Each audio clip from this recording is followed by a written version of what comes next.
I'm glad we got a number of days of practice right here. Uh, I'm glad we played Milwaukee in our last preseason game because they're a great measuring stick for us in terms of they're a very good basketball team. So you'll some of your concepts will be and the way you do things will be tested. And for us, staying committed to what we want to do is a big thing. And there were time periods throughout the game where we got away from what we were trying to do and what we believe in. So it's a good learning lesson for us. When you are installing kind of new concepts, especially on offense, are there going to be nights where guys just aren't clicking, and whether it be because of the opponent or just one of those nights where they're just not gelling? Yeah, I mean there will be. I want to give credit to Milwaukee. I mean, they force you to do that too, and that's why they'll be playing for a long time. This season likely. So that's a credit to them, and we got to get better with handling that type of pressure and that type of intensity. When Andrew is struggling, he got up to a rough start in the first half. How do you try to keep him encouraged and engaged and buying into what you're trying to sell? Yeah, well, I mean, I think we saw in the second half, he got a layup early.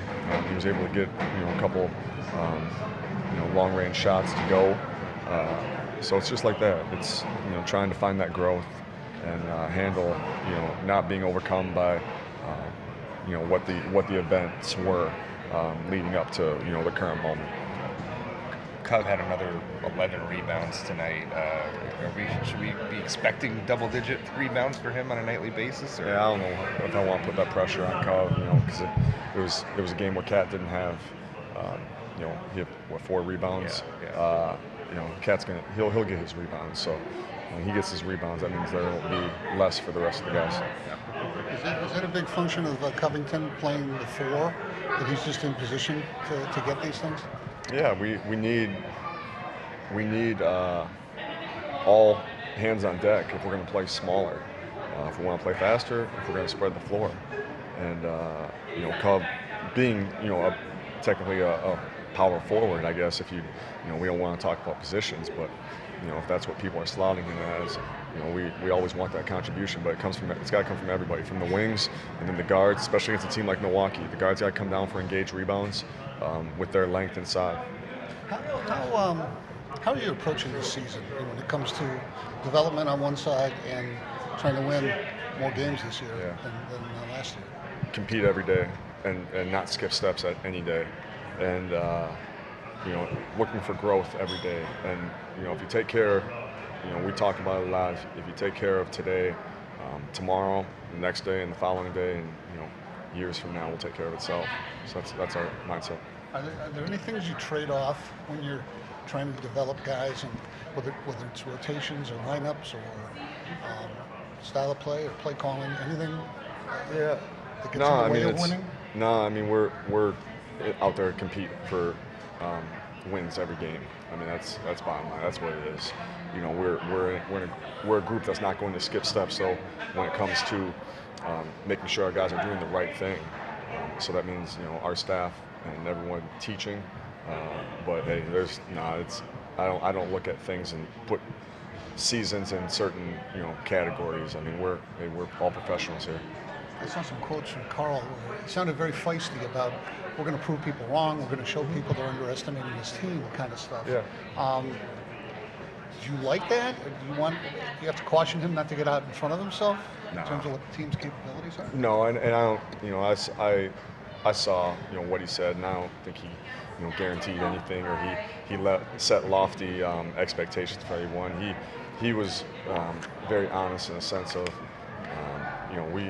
we are a group that is hungry, and hunger doesn't always translate to wins, but we feel that it will help us in our growth. He talked, when he got named to the All-Star team last year, he talked about how it was a really difficult year for him, and he really treasured that accomplishment last year. Do you sense that he's in a better place coming into this year than maybe he was a season ago? Yeah, I think that's a question for Karl, because I'm I'm not in his head. But you know, all I can go is based off is the interactions that I myself have and we have, and they've been positive, and we like where our team is at the moment. Jordan Bell, kind of limited minutes. You're just trying to ramp him up for before Wednesday at this point. Yeah, and we're trying to, you know, we're trying to see what all these guys have. You know, because I said it, you know, all summer. I said it during training camp, is it's going to be competitive, and it's competitive for minutes. You know, so we're trying to see everything that we have. Sure, man, good to practice. Just kind of help him out as a precaution. Yeah, it'll be a you know, day by day thing that we'll see how he is. What do you feel the new front office has made its impact felt the most so far? I mean, all the way around. I mean, the way we're doing things in terms of, you know, being a player-centric organization, the way we're focusing on the wellness for these guys, and then also, you know, Gerson.